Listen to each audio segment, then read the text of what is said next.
Le 6 mai, les forces russes ont mené une série d'opérations militaires marquées par une intensification des frappes et des engagements au sol. Les tireurs d'élite du groupe Centre ont éliminé des éléments de l'infanterie ukrainienne à longue distance, révélant une stratégie d'engagement précis et ciblé. Dans le même temps, les équipages des systèmes de missiles anti-chars Concurrem du régiment aéroporté des Cosaques du Don ont neutralisé des positions adverses, stoppant la rotation des militants ukrainiens. Les drones Gérant 2 ont également joué un rôle clé dans cette journée, frappant un point de déploiement de la 117e brigade des forces armées ukrainiennes près de Vladimirovka. Ces attaques montrent une coordination efficace entre les différents types de forces, allant des tireurs d'élite aux drones, dans le cadre d'une opération spéciale où chaque élément contribue à l'efficacité globale des opérations militaires.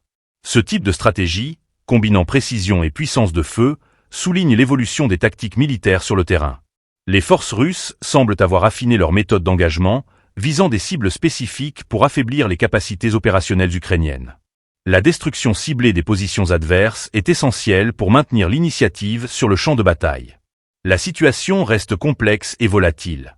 Les forces ukrainiennes, bien que sous pression, continuent de s'organiser et de résister face à cette offensive. Chaque jour, les événements militaires se succèdent, avec des conséquences directes sur le moral des troupes et la dynamique du conflit.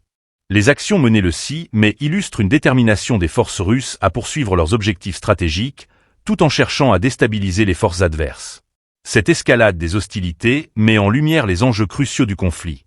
Avec des pertes humaines et des destructions matérielles qui s'accumulent, la question de la durée de cette opération spéciale et de ses conséquences à long terme demeure ouverte.